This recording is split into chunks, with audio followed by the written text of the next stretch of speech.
Startups. What are really startups? Because to talk on startups and capital sourcing, and generally for SMEs or MSMEs, because we are dealing with either micro, small, or small. And I think the beginning is actually micro. That's where most of the challenges are. And we are going to just have an overview of those the definitions. Then from there now we discuss the real issues on what happens in those startups. What are the challenges that startups normally face, and how can we overcome them? So startups generally are starts from business ideas that we get to implement.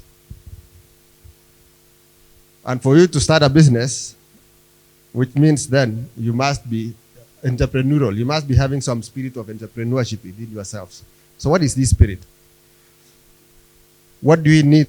Qualities do you need to have for you to be an entrepreneur?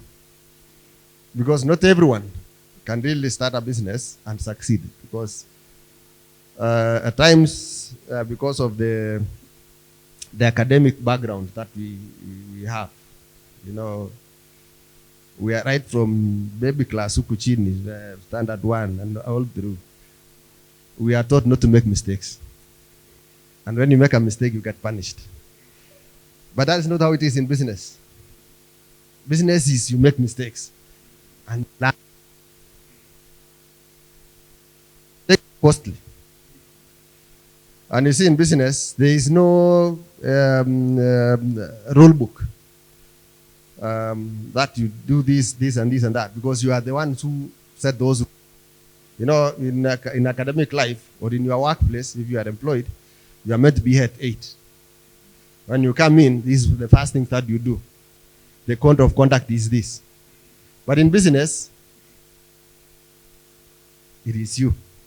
You are the conduct, you are the one who set your own rules. You are everything. So what really takes you to succeed? What is it that you need to succeed? And for startups to be progressive, which means you must be based on an idea, a business idea that can be scaled up, that can be scalable. You can actually grow it. Because when you're starting a business so that you can grow it and let it grow big, and you're able to make more money. It should also be repeatable, where people can come in and do business with you. If it's a saloon or it's if it's whatever, any other business that you are starting, it should be business that is able to grow. You are able to scale it up. You are able to even expand. And scaling it up means you either continue on that line or you start other related. That is what is scalability. So what is this that you need to do? So the elements of business means you must start, for a business to succeed, you must have a product. And a product is either a good or a service that is sellable, that the customers would really value. And for you to have a product that is valued by the customers, it must be serving a particular need. Must be serving a particular need. Otherwise, it will not be able to be attractive. The customers will not be coming repeatedly. It must be serving a need. What is this need? So when you look at the community, you must, before you really go into that business, you must ask yourself, what is the real issue here? What is troubling the customers or the people? If it is mobility, then how do you solve that problem? If it is, like, I know one of the issues that we have around here, especially when children are at home, is what do you do with those children from morning to evening? So what can you do? That's already a problem within the society. And money follows problems. Yes. Where there's a problem, that is where money follows. Because people want solutions. And the mindset of an entrepreneur, as you are going to see, is someone who is able to scan the environment and identify these problems. So if you are to be in this community and you start something that the children can come, is a playground or what, something that can attract and charge for it, then you're in business. Then you're in business. There are so many other things that a community would want to have. But it takes you as an entrepreneur to identify what are these. And of course, the issues of market. You see, once the people, market is people. What need? What need biashara? What need biashara? That is why you find, if I may use a macro level, is you see, you find places like even Ethiopia. For those people who are in big business, Ethiopia is a very difficult country in the sense of it's a controlled economy. Pesa haitoki kwa urahisi, to get dollars is a problem. The government, enzi zile, if you want dollars, you get to apply and you get allocated. But you find big businesses are still going there. People are setting up there, even though there are challenges. It's because, what is the population of Ethiopia? It's now over 110 million. So, what ni? Biashara. What is the population of Nigeria? It's now going over almost to 230 million. Actually, they say for every 4 Africans, one is a Nigerian. One is a Nigerian. That's why people are going there, setting up there, despite the problems. Because in Nigeria, there is Boko Haram on the other side, there is corruption in Nigeria is one of the biggest. But if you are to sort those problems, Nigeria becomes the best market. So, and you see now, and that brings another attribute of an entrepreneur. Are you courageous? Remember yesterday, during the introduction, we are told to be bold and courageous. So are you courageous to withstand those challenges and be patient to wait? Because again, in business, if you see problems and you say, let me wait until these problems are solved, you are not the only one who you see. So that time when those challenges are removed like this, the opportunity is already gone. Yule alikuwa anzisha hiyo biashara, amechukua opportunity. But of course, the other thing is market, money. And we'll discuss issues of money, especially for startups, for MSMEs and SMEs, because it is very challenging. Those of us who have started business and who are in business, if you are to source money as a startup, you are given so many requirements. You need collateral, you need what? They need to see your history, they actually don't differentiate between the person and the business. So how do you overcome this? So, for you to succeed, really, you must be focused on the people, the process, and the product. You must define exactly, especially the issue of the product. What is it that you are giving, what you are serving to the market? Is it, and if there is competition, and we are going to see what competition is all about, how do you differentiate yourself from the competition? Because, Kitengela, there are so many butcheries. But you'll always go to one or two at most. You don't go today, just you see a butchery, say, let me go to this one. No. So what is that unique? What is unique with that one? Even for ladies, I know how many saloons are there. Many. But you go one. Even for men. Kinyos. You find yourself traveling a distance. And how do you bundle? That's what I'm saying, the issue of scalability. If you start a car wash, you see, you ask yourself, what is it that, what other service, what other value can I give to a customer when they are waiting for the car to be washed? Because a car wash takes over 1 hour. So in this 1 hour, huyu mtu atakaa akikaa tu namna hii. So what is it that I can do? That's why you find in a car wash, there's a kinyozi next. So unaenda unapeana gari inaoshwa while you unanyoa. Or there is a restaurant. So those are businesses that can be bundled together. They can go together.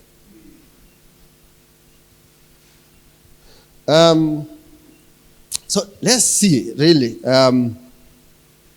In SM, because I want to focus on MSMEs as micro, small, and small. This is where we have a big issue. And this is where, when there's a lot of business opportunity within a country around this area, then the economy actually grows faster. Because it has the widest reach in terms of the population. So, there's a cycle in business. When you're starting a business, you start small. Most of the times you even start alone as an individual. Then you build up. You have that spirit. At that time, there cannot be relationship between you and the business. Even though the business is a limited company, if you have registered it as a limited company, still it's you. So the qualities that you embody as an individual is what the business carries. Because the business is independent of you. But then the qualities of the leader or the founder is what the business carries. That's why when you are dealing with big business at times, you'd ask, when you're dealing with, let's say, DHL, for example, you expect a particular quality of service, a particular standard of service. But that DHL started with an individual. So how did that culture of that business grow over time? If you see the culture of the business, that in this company, this is how you are treated in terms of customer service. In this company, this is the quality of their products. In this company, this is how they treat people. If you see those particular qualities, it boils down to the founder. What are the qualities that the founder had? Was he honest? Because again, there's an attribute that people think business people are not generally honest. And that is a calling. That's actually a challenge to us as Christians to go into that business and prove otherwise. Because you can succeed in business by being honest and simple. So this slide carries a lot of information, but I would want us to focus on the red line. This is the life cycle of a business, especially when you are starting. And the biggest challenge for most of us is, at times, is when do you start business? When do you start business? Do you wait until you are out of employment so that you start business? Or do you start business as a side hustle when you are still in employment? And the biggest issue is what is being called there the value of death.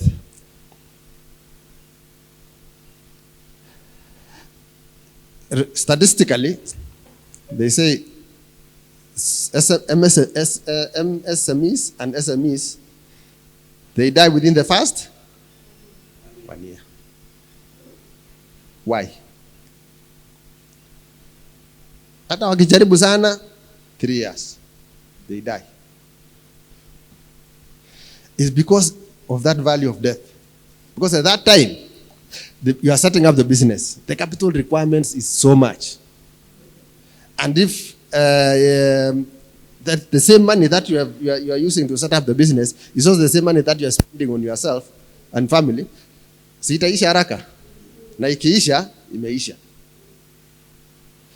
even if the business is profitable, but the scale of that business is not able to generate sufficient revenues to ensure that you meet your obligations as the investor.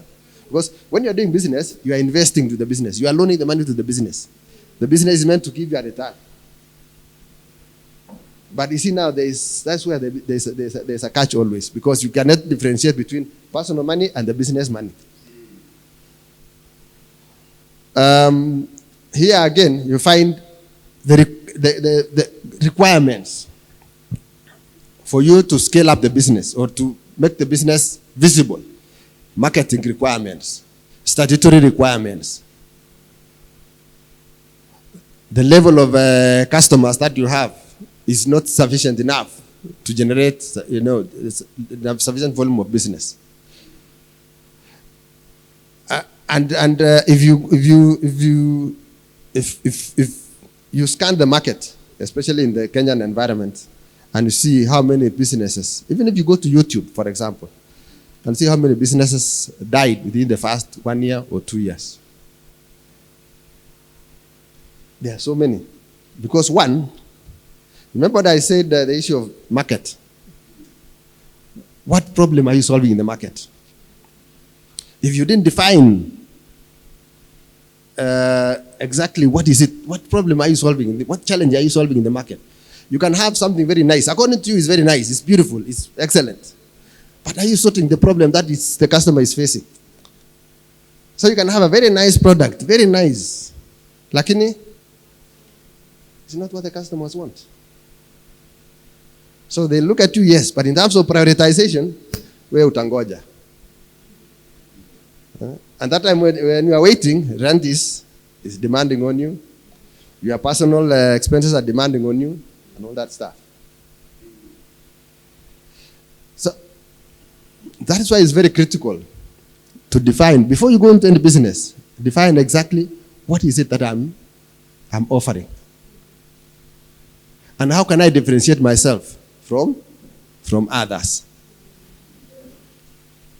Do I have sufficient capital to wait, or rather to last that value of death? Because at the beginning, just like a small kid, mtoto mdogo, lazima mfanyishe kila kitu, si ndio? For almost 3 years or 2 years, thereabout. Ndio sasa mtoto aanze kujilisha, hata umpatie chakula ajilishe. Everything you must, that's how business is. So, do you have, and all that requires money. Do you have sufficient capital to last that long? And at times, because again of challenges of differentiating between the business money and personal money, when the business generates a bit of capital, are you careful enough? Are you prudent enough to differentiate that this is revenue? It's not profit. Sasa zingine pesa inakuja, unaona kweli ndio hii pesa, lakini kwa hiyo pesa kuna ile pesa utatumia ku replenish the stock. So ukienda kununua stock ndio realize kwamba hiyo pesa ilikuwa mingi lakini hamna. So but it requires discipline. It requires a lot of discipline. Otherwise pesa inaweza kuja hivi uone kweli kumbe ndio hii pesa imekuja sasa. Uanze kuchange maisha yako, uanze kuchange one or two things. Then when the business, because again business has its own ups and downs. There's a time when there's demand for something, it really grows, and even if that demand is consistent. You see, when there's a demand for something, you are not the only one who is seeing. Someone else down the road will come and set up another shop. And then you find if you had 20 customers, probably 10 will go to the other side. Ubaki na 10. Na wewe ulikuwa umepanga maisha yako ukitumia wale 20. Naona vitu naenda, something goes wrong very fast in business. And I said in business you make mistakes. So the critical life of any business and SMEs is the first, let's call it the first 2 years. If you can survive the first 2 years, then you will have learned also. You will have learned also. Because things happen. Things happen. You may not be necessarily running a shop. Even when you're running a shop, look at this way. There are so many people who are running shops. Then there was change of government and introduced what is called e-teams. And probably you're not prepared for that. E-teams, when it started, was about 50,000. Squeeze this squeeze yata. When you have a laptop like this, the KRA, you just take it to KRA. They'll install the software. So you don't necessarily require to buy the gadget. So you'll only require to buy the printer, because then the customer, you have to print the ETR receipt. So when these regulatory changes are introduced and you are not prepared for it, no, within a short time you find yourself. That's why you find right now there are so many people who are going through a very difficult situation because of regulatory requirements. I remember, I was giving an example in 2022 or 2023 early. Actually, it started 2022. You know, most MSMEs, the micro, small enterprises, used to file nil returns. Because again, you are below the 5 million threshold. Because at that time, anyone doing business less than 5 million, you are not required, it's not mandatory for you to file returns. But at the end of it, if you want to apply for a tender somewhere, you want to apply to supply a school or to buy an institution, an established institution, then they'll require you to have a tax compliance certificate. So you go to KRA and say, yes, this is my company, this is my PIN, and then they'll give you. It's normally within minutes you get your tax compliance. But then that time they said, because of how it was being misused, they said all nil filers, they are calling nil filers. They set up what's called a special table. Must pass through that special table for you to be audited. So they ask, like that's what we went through in one of our businesses. So they asked for bank statements from the last 3 years. At that time, you don't have what? You don't have a tax compliance certificate. Which means if you wanted to supply some school or to do a road somewhere or to build a school somewhere, you cannot get that tender. Na bado unakula, si watoto bado wanaenda shule. So it took almost 1 year to be cleared in that table because there was so many companies. So what do you do at that time? You see that the challenges are. So when you are a small business, the chances of death is very high. It's very high. At times you find even some natural calamities come and things happen. At times, what regulations? And I want to really stress on regulations because at times, as small businesses, we try to avoid regulations. Issues of NEMA, for example. Because you have to run a business somewhere, you need to have a NEMA license. If you avoid that NEMA license, then someone, a neighbor, pengine maji yako inaenda kwa shamba lake, aende kotini, sema because of the run of water, there's a maji ya roof. Imekuja kwa shamba langu, my garden, ime clear all the sukuma wiki. And you are not ready for that. What will you do? Or an accident can happen in your workplace. I'm now talking on when you have more than yourself. Because an SME is someone who is employing 5, 10 people and below. So you have a worker. A worker gets injured. You are not taking insurance. And therefore, the matter, again, it's obligated. You're obligated to take that person to hospital. The bill is this much. What will you do? So, this value of death carries a lot of stuff. Surprises that as an SME, you are not really thought about it. That's why it requires a lot of money. And I think that is the reason why it was considered to really link up startups and funding. Because and where is the source of funding? We have now broken the stage, that developmental stage of starting and, setting up structures, setting up the policy, emergency. In one of our business, you find you are being asked, before we give you the license, to renew the license, give us your emergency response plan. And if you don't have that plan, you cannot get a license. If you cannot get a license, you can't do business. For you to get to have the emergency response plan, if you can do it as an individual, if you have resources enough in terms of skills, or you have to engage a consultant to do it for you. A consultant will require money. So,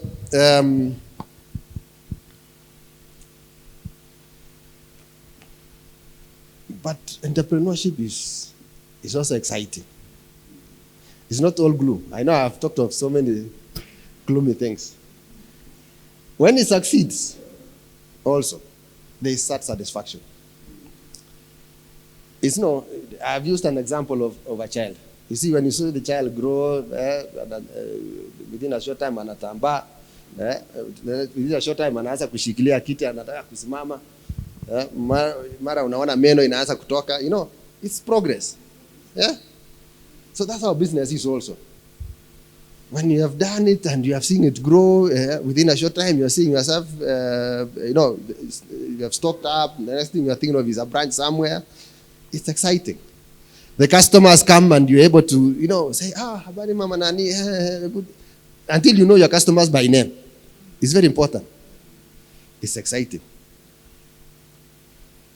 But behind that is a lot of work. And all that work depends on the founder. Because employee, yule mwajiri, yeye anafuata vile mweleza, the instructions.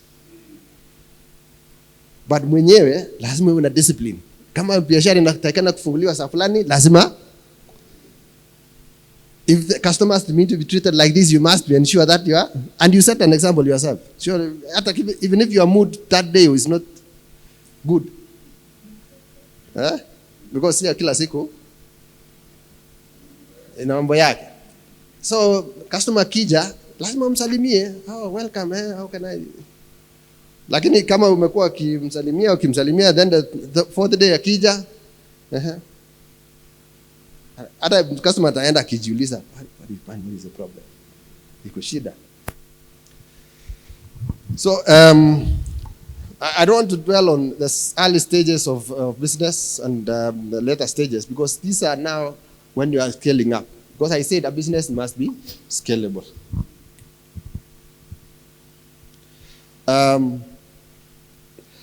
There's someone who runs a car wash. Yuko mbele hapo. Naitwa Unique. Huyu jamaa alianza Syokimau. Kule mbele. Karibu na kapa hapo chini hivi. Na tulikuwa tunaenda mpaka huko. Because of the quality of service. Ukifika hapo, kwanza anatoa vumbi. Anaweka pressure kabisa kwa gari, at least hiyo vumbi yote inatoka.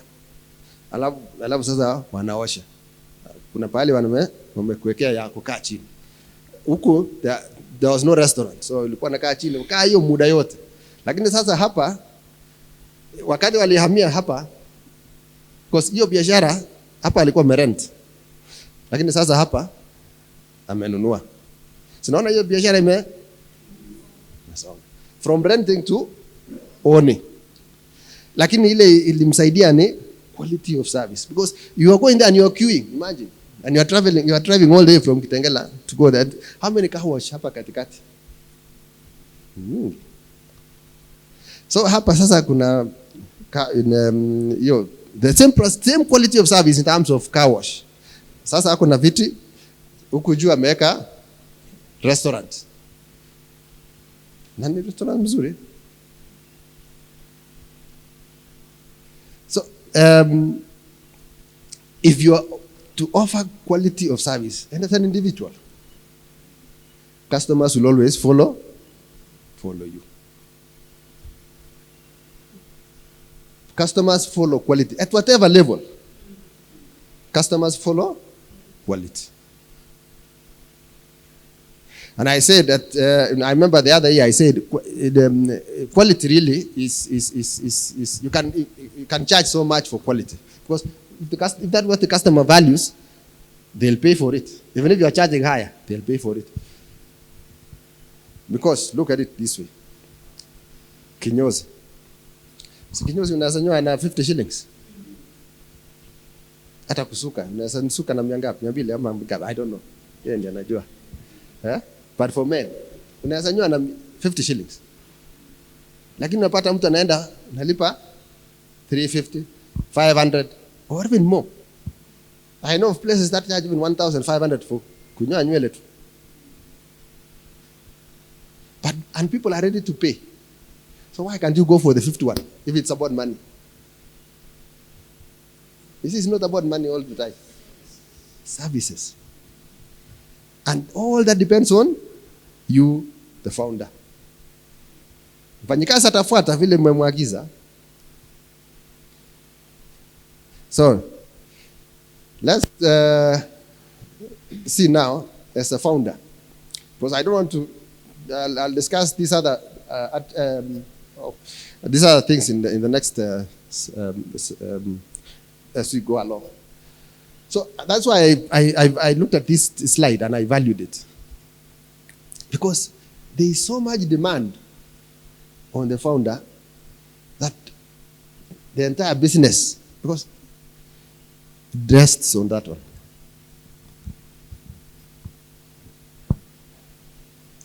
You see, I said, if you're motivated, the first customer anaingia, habari, karibu, nikusaidie namna gani? Siku ya kwanza, siku ya pili, siku ya nne, battery imeenda chini. Customers get to know. If you have a restaurant, you have been everything is meticulous in a restaurant. Clean, nice, good, nice linen. Kusafi. Ukienda kwa choo ni kusafi. Lakini kuna mazoea. Gradually unapata customer amekula ameenda, lakini hiyo customer mwingine anataka kuja kukaa, lakini hiyo meza haijapanguzwa.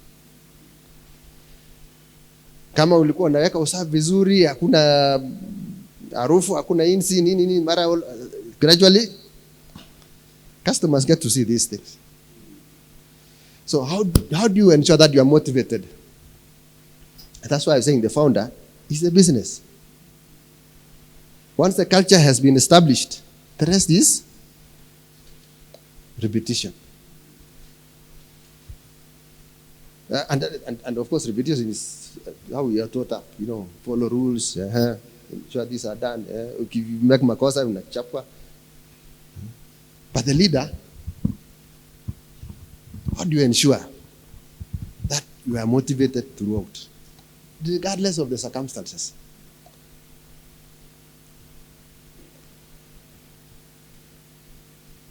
You are passionate. Because again, huwezi fungua biashara ile haiko kwa roho yako. If you are, as a founder, you are everything. You are the marketing guy, you are the sales guy, you are everything. So if you are not passionate about what you do, how do you succeed? Najua, when you are an employee, ukifikiria ile matarajio, the expectations, rent iko hapa, watoto wako hapa na school fees na chakula, nguo. Even if you are not feeling like that job, Si bado utakuja. But mwenye biashara, of course, there are other matarajios also in terms of if you are taken alone and you must ensure that. But even when when the leader is not passionate about what they do, even the employees, yes, follow the leader. The vision. When you're starting a business, what are you looking at? In 1 year, in 3 years, in 5 years, like that. What is it that you are looking at? Are you seeing this business 10 years down the line and saying, I want to grow, I want to do this, I want to achieve this? Because if you are as a leader, you don't have the vision, it's dead. And of course, the confidence. You must be confident that I'll achieve it. You must be confident in yourself. Otherwise, if you are doubting yourself, then you can't go far. You can't,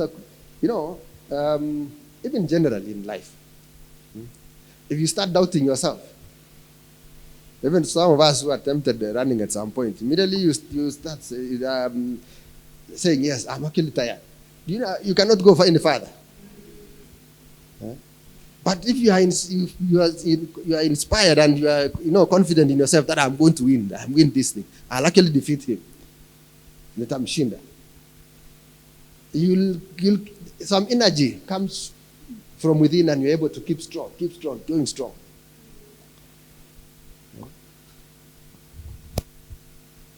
Decision making.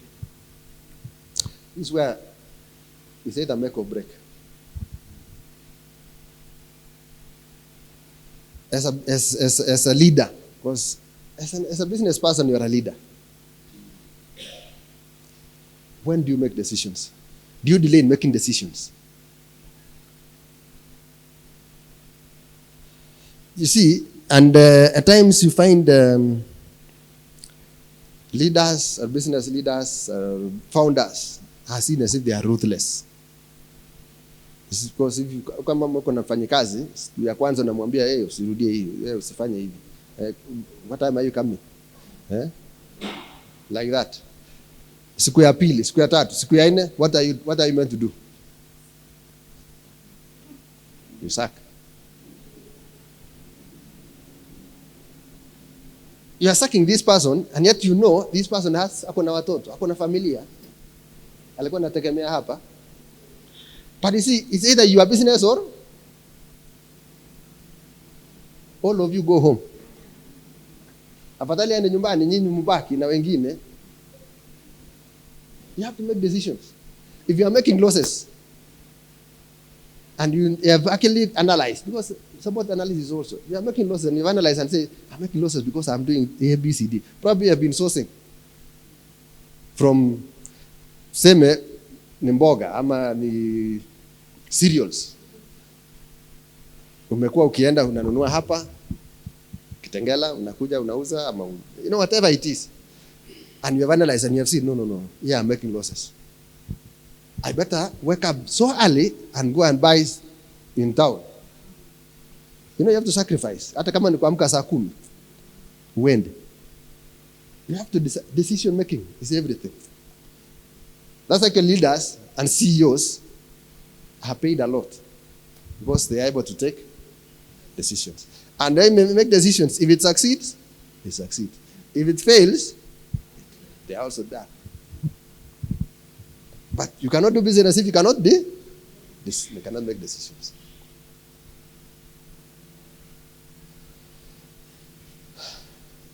You have to be innovative also.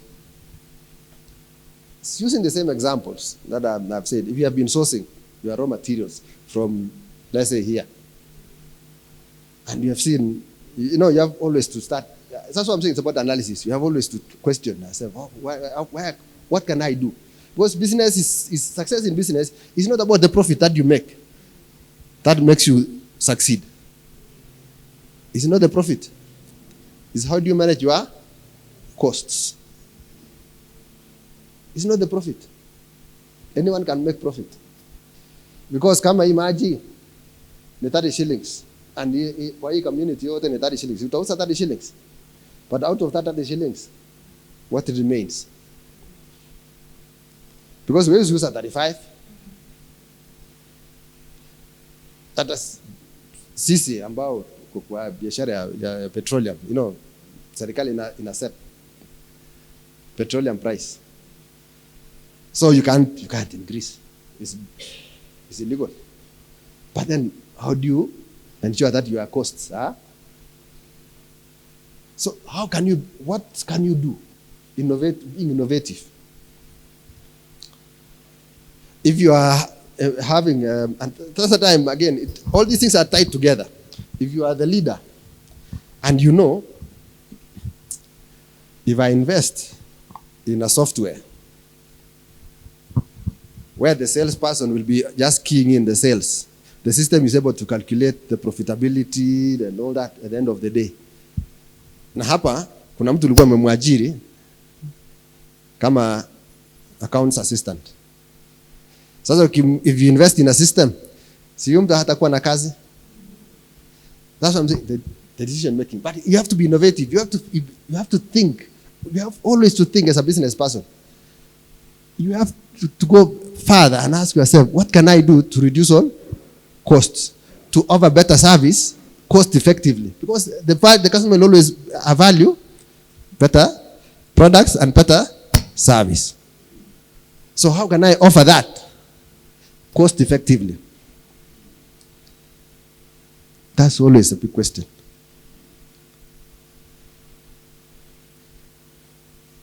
Of course, as a business person, you're a risk taker.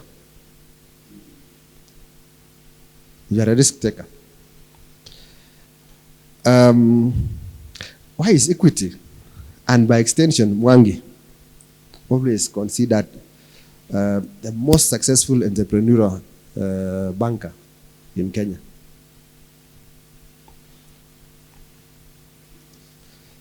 You remember those who were banking those days?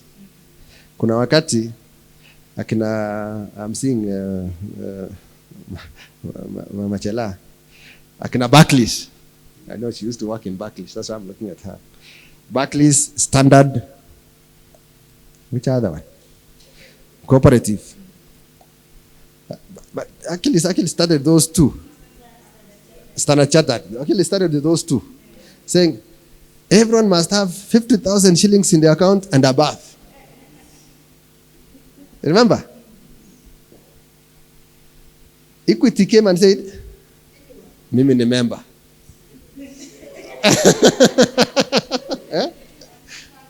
Sindio?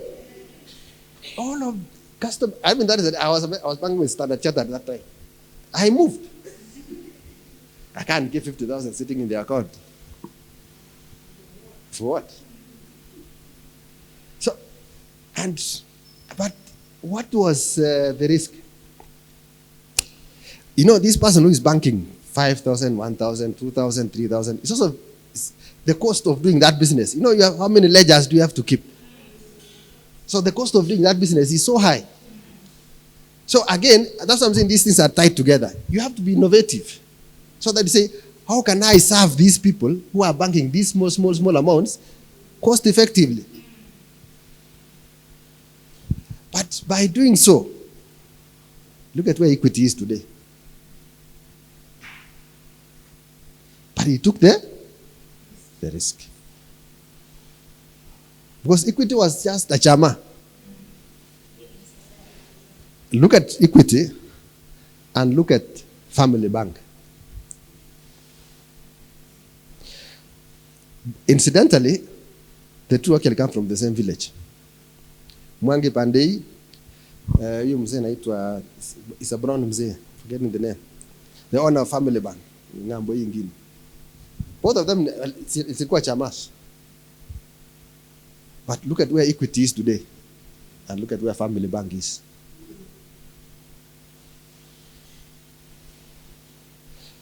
At some point, there were discussions of one can actually take over the other one and make super money.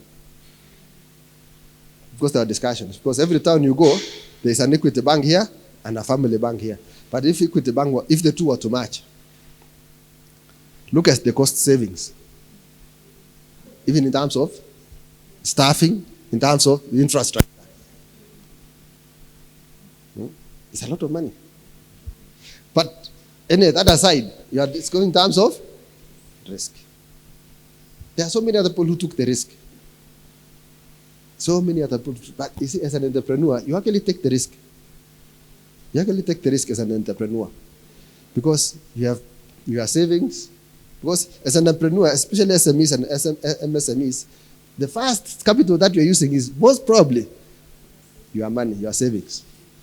So you have taken your savings, be it 200, be it 300, be it 500, na umenunua whatever it is, furniture, mboga, umeweka vitu kwa duka, in the expectation that people are going to buy. If they don't come, vitu ta expire. But you have to take the risk as an entrepreneur. But it should be calculated risk. You don't just jump in. You first do your market research. So that when you are taking the risk, you know it's a risk that is the risk-reward relationship is good. Curiosity, yes, you must be curious. You must always question. You must always ask yourself, what is it? What is it? What is it? What can I do better? What is it that is troubling the people? Like I was saying, in this in this community here, there are so many things. There are people definitely, all of us, when schools close, the biggest question is, what do we do with these kids? To be productive. Especially here in town, where the children are exposed to so many things. So many things. So if someone was to start some playground where there's sporting activities, there's music, there's swimming, there's, some activities. How that's why you find in other upmarkets, you find their sports grounds. I was in the rugby club the other day, and it was full with kids. Some are playing tennis, some are swimming, some are playing badminton, some are playing. They're full with kids. Because the problem that you have as someone living in Kitengela and the person living in that upmarket is the same. What do you do with these kids to keep them productively engaged for that time when you are not there? Because again, TV squeeze sio ile TV yetu ya zamani. Is Wi-Fi enabled. If the TV is not Wi-Fi enabled, kuna simu. Na ni simu unanunua wewe mwenyewe, unampatia simu just in case of anything, mnaweza nipigia simu. Hiyo simu inashika internet. Social media, we were seeing the other day, and a number of us might have seen, in Australia, they're actually banning social media for children between, let's say teenagers, up to 16 years. Because it's a problem. It's a problem. But if you do that in Kenya right now, itakuwa haki yetu. So, but you must be curious to find out what you need to do. What do you need to solve the problems that are in the community? What are the issues? What are the people? There are simple things that actually you can do. Simple things. You just need to be curious to see what is it that I can do. Where is the business opportunity here? Either in the business that you are doing or in a new area. Persistence. Without persistence, because business is up and down like this. Persistent. There are challenges that will come in the way of business. You see, as an employee, you never see these things. New regulations can come. You're meant to do this. The business will struggle, but you get your salary. But as a business person, utakuwa hapo na lazima maisha iendelee. So you must be persistent. Actually, persistence and motivation, that's what I'm saying. These things are interrelated. You can't say, I'll have this and not this one. You must. It comes in a package. Probably they can differ in the levels. Probably the way you take risks is not the way someone else takes risks. But, and of course, leadership. I've stressed the issue of leadership because as a business person, you are a leader. You are a leader. You don't wait for someone to come and tell you, no, fungua hii. You don't know. You are a leader. So all the leadership qualities you must have. You must have. So this is actually, it comes in as a package. And the more organized you are, the more disciplined. Because discipline is about self-management to ensure that you are able to stick to these qualities. If you are not a self-disciplined person in business, because saa zingine biashara inafanya vizuri, and then you have ambitions. Because all of us have ambitions. You do things that are beyond your reach. Keshoe, biashara ikipita, it goes through a valley, you find now you cannot even sustain the things that you are doing. Discipline. So, next. So, let's now go to the elephant. As an individual, you can be having all these qualities. You have the ambition. You have actually seen the business opportunity. But where do you get the money?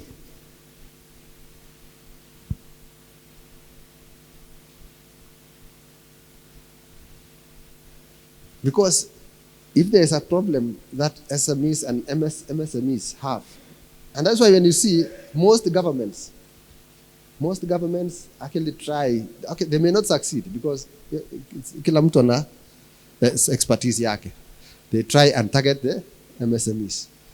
Because that's where the challenges are. And if you don't take care of these MSMEs, the country cannot grow. It's these small companies that you need to nurture, and they employ the most people. They employ the most people. Because look at it this way. So look at vinyosis. How many vinyosis are there? And if every kinyosi employs 1 or 2 people, look at the number and across the country. How many markets? That's why even the government invests in establishing markets.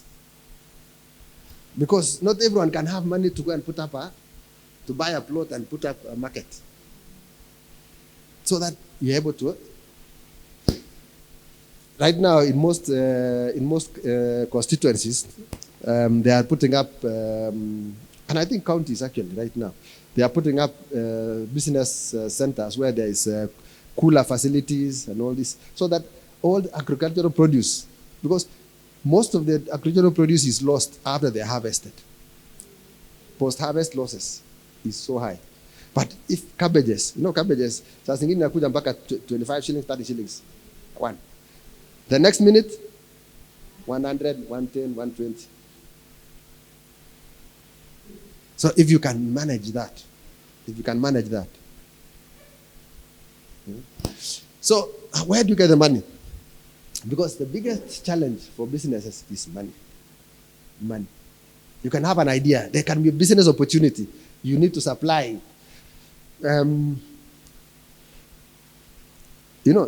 Ask yourself, Naivas, or even Eastmart, who supplies cabbages? It's an individual. But for you to supply Naivas, what do you need to have? Because Naivas will come and look at you. Yes. So they need reliability and consistency. And of course, quality. So for you to supply Naivas, cabbages, Where are you getting them from? For you to have to supply neighbors, and you need to have land. Land you can either buy or lease. For you to lease, you require money. For you to buy, you require money. You are a business person, and there is an opportunity. You can supply neighbors. Mboga za kienyeji. And you see mboga za kienyeji, 10 years ago, even supermarket selling mboga za kienyeji and all these cabbages. But if you go right now, even Carrefour, mboga za kienyeji, because people are becoming health conscious. So for you to supply managu to neighbors, ama Isma, saa zingine hata Isma ukienda hapo ulize cabbage hakuna, because imeingia imeenda yote. But for you to supply, what do you need to have? You require capital. You need to go and lease land. Then you can employ expertise in that, because you may not be an expertise in terms of farming, but you require, because agribusiness is easy money. So then, so the first thing is government loans and grants. That is why the government was starting what do you call AFCs, Agricultural Finance Corporations. Squeezy kuna hustler to try and support. Because again, when there is need, and there are also people in that business who know there is need here and they're able to capitalize. You see, someone will tell you, I'll give you this loan because you require to supply something. You have seen, this is my profit margin. Mtu anakuambia, I can give you 10,000 at 2% per day. So that's what happens. Or even 1% per day. How much is that per year? And kweli, amekupatia pesa, we have bought whatever you are buying, you have supplied. There's a delay. Unaona pale shida inaanzia. Because the interest rate is so high. And that's where most people actually fall into that trap. Not because they want it, but because circumstances. There is no other cheaper source of money.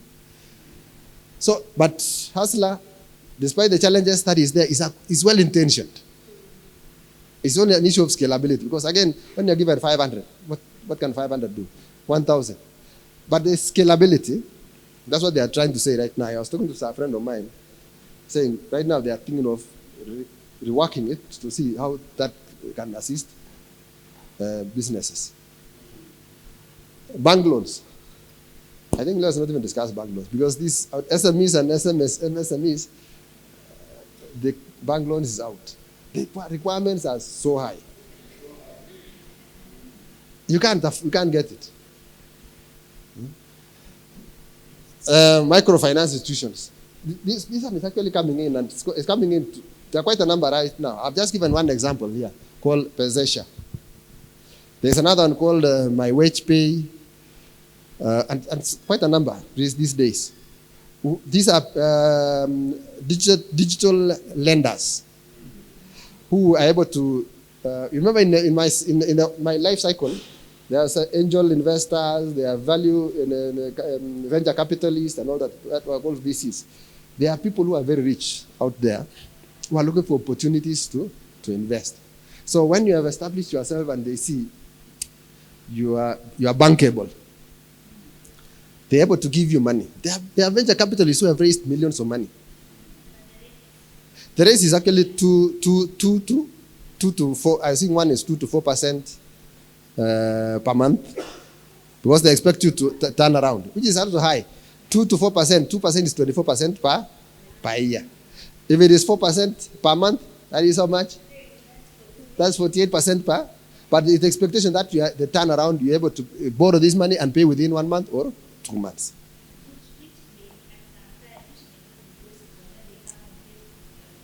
Yes. That's what I'm saying. You have to value your risk. Is that the risk that you want to take? Because if there's an assurance of payment, then you can take it. It's there are opportunities. Then there are now angel investors and capitalists. But again, for MSMEs, normally this applies to people who are in the business of normally ICT related, who are doing like this Uber, Jami, not Jami, Jumia, Gigi. They're able to raise a lot of money. And not from, some from local, but mostly from outside. But when you are a mama mboga here, this is beyond you are rich. But you can get from chamas. Yeah? That's the next one. Crowdfunding. Crowdfunding is chamas. I think this is the most affordable one. So if this can be developed, then it can also assist so much. Chamas is about crowdfunding, where you come together among yourself, put money together, so and so. But also it requires what? Discipline. Because if you put your pesa and you don't return, the element of trust and everything collapses. Grants and competitions, that is, again, there you can get grants. Incubators and accelerators. This is normally, and I actually focused on this also because for the young, all of us have teenagers and early adults. This is an opportunity. The incubators, there are so many incubators in Kenya right now where they provide a very good setup, very strong internet connectivity. You only require to go there with a very strong laptop. Then you are able to do programs that can either be used in Kenya or overseas, but you are here in Kenya. This business process outsourcing. There are companies that the payroll is processed outside Kenya. If the business is in Kenya, it's processed outside Kenya. But the people who are processing are people who are very strong in IT and all these office-related professions. And this is good for, this is not a place where you have a shop but with your laptop, you are in business. This is the next phase of life. The young people are not, they don't set up shop, but they just require very strong internet, very good laptops, come together as 2-3 people, and they run a program. If you see these programs that we use at times in the office, like in a Salesforce, like in the one that we use for managing accounts, QuickBooks, those are programs which young people came up somewhere and developed. Even M-Pesa. M-Pesa was started by a very young guy. Yes. So, but there are quite a number of incubations and acceleration centers. Acceleration centers is just where there are rich people, not necessarily from Kenya, but even outside Kenya. They come and see the idea that you have. And mostly, again, it's IT related. They come and see the idea that you have. And there used to be a program in, I can't remember it was, where you go and present an idea. There are some millionaires. I can't remember what program that was. You go and present an idea. If they like it, they'll buy shares. So they give you money. And in exchange for ownership. And of course, they'll also send someone to sit in they'll sit in your board, or they sit in your office to ensure that you are doing right. And they give you, let's say, 10 million. Those are called accelerators, which means you must already be in business. For them to see your record, ask you the profitability, how do you manage this, how do you manage this. Then they see, if you are to scale up this business to this level, then the profit margin is so high, and you're able to reach quite a number of people. And so they fund you, they accelerate you to that level. But this is now for the next generation. I know for us, we have reached somewhere. Next, I think I'm almost there. So I don't want to dwell much on these incubation hubs, but this is good. You can take this one and then share with the young generation, because it's very important. In Kenya, 10 years ago, there are very few incubation centers. But right now, there are over 200 incubation centers. Because even Facebook content management, inakuwa managed hapa EPZ by a company called Summerforce. The ones who went to court to sue Facebook for sacking. But those are the people, and the young tax. Before you see what you see in Facebook, there are a team of technocrats who are removing all the dirty, because social media is worse. There are people who are posting very bad things there. So there's a team of technocrats whose work is to see all that and remove it. And they get paid. But of course, I think there should be counseling? Because what you see, you can imagine the war that is going on in Gaza or Ukraine. Vile watu wanakatwa nini. All those images. Imagine if you are to go to Facebook and you are seeing all those images, including even for young children. But those are the people who are now doing that work. So there are so many. But this is very important for the young generation.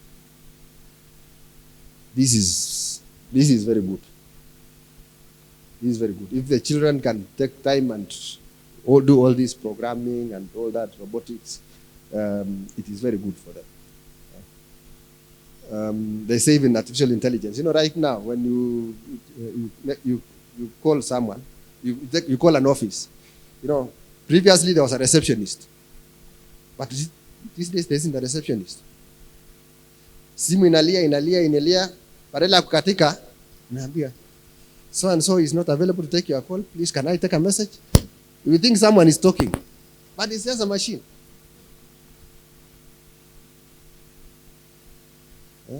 Robotics. So it is very important for the young generation to spend time and do these things.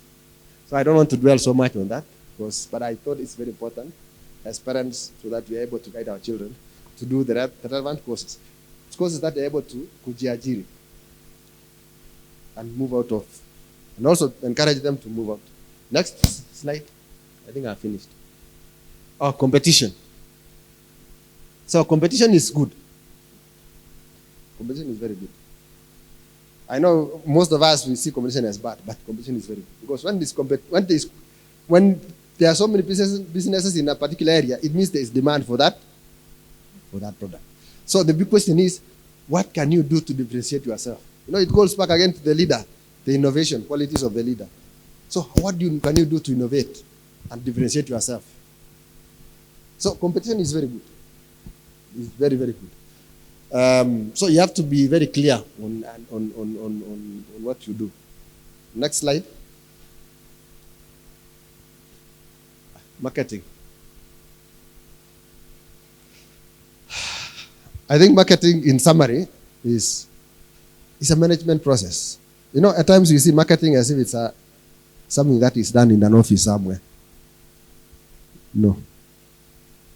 All that you do as an entrepreneur is marketing. How you engage your customers, how you display your products, what quality of service that you give. Everything is about marketing. How you position your business. Because even you ask yourself right now, between Naivas and Eastmat, which one is of better quality?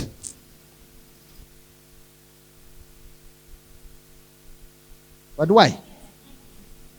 Si sukari ni sukari.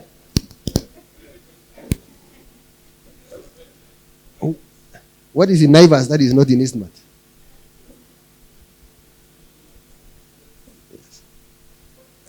That is true. No.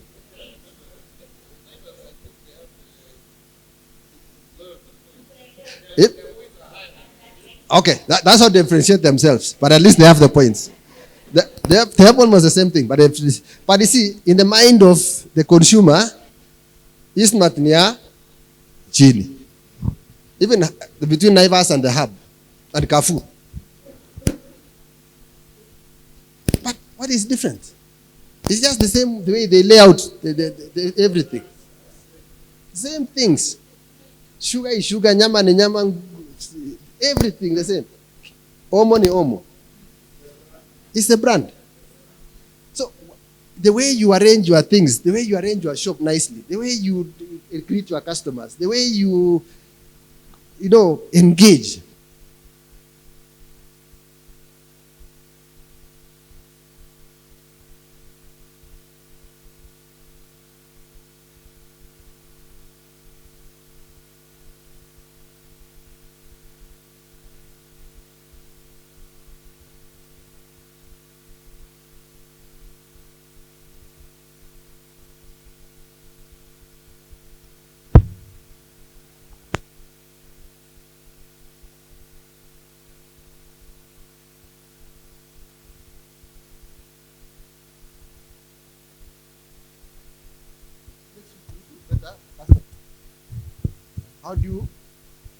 How do you engage your customer better? That's about competition. Because if you are, kila mtu akija, if you are running a salon, for example, and you don't even engage your customers nice, mama fulani, okay, karibu, mpaka na customer nasikia ako valued. Ako valued. Hata watoto. Ukituma mtoto saluni, alafu kesho utume kwa saluni nyingine na nyingine, siku ya tatu akwambia mimi naenda kwa ile saluni nyingine. Because they are treated special. Everyone wants to feel special. Whatever you are doing, everyone wants to feel special. That's all marketing is all about. But then you must back up proper service, proper product, and honesty. Because again, marketing is the easiest way to die.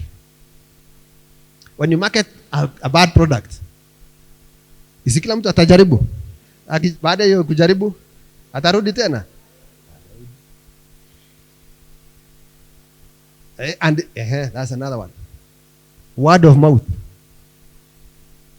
They say in marketing, the word of mouth is goes up to I can't remember the exact number, and it's also the cheapest and the most trusted, because ukimwambia rafiki yako anaamini, lakini akiona advert kwa TV sema hii tumezoea hii. It's the cheapest for the company and also the most effective, word of mouth. So marketing. So competition is also ensure that you are not complacent. Usilale. So I think I summarized that. Is there any other slide really? So in the interest of time, I know we have it's already going to almost 1. But I think we more or less summarized. I've tried as much to move very fast. But this is it. Customers should be centricity in terms of customer service, everything. And she's actually going to pick up from there in terms of customer service. How do you make your customer center in what you do so that the customer feel valued? I think I want to leave it there so that the next presenter.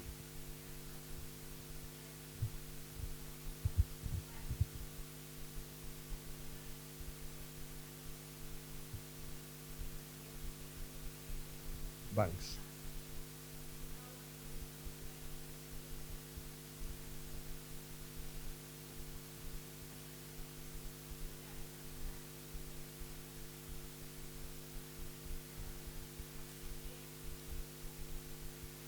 The easiest and the easiest and the cheapest. Easiest and cheapest. Because those are the two that go together. The cost of money and the access, convenience of accessing that money. Crowdfunding, chamas, cooperatives. That is the easiest. But you must save. You must save. You must borrow from each other. That's the easiest. The other one is, of course, the likes of government programs, if they can be scaled up, like this hustler fund, if it can be managed well. By the way, it's not only in unique to Kenya. This hustler, even if you go to even US, Europe, or wherever, their government sponsors in the grants and products to assist SMEs to grow.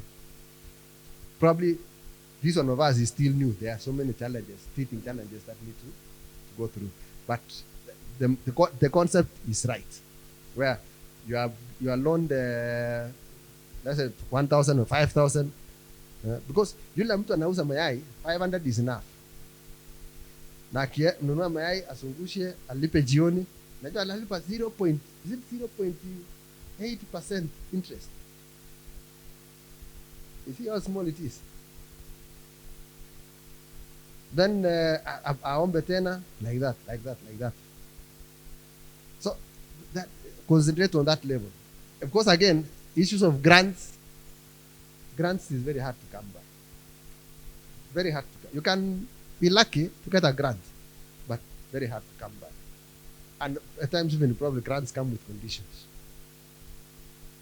So the issue of chamas, cooperatives, government programs like those ones.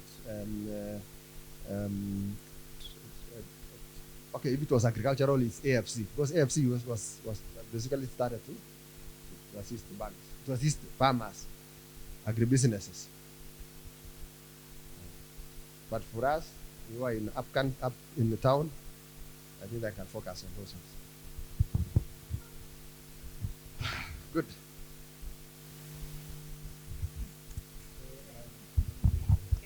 Thank you so much. Let's clap for him.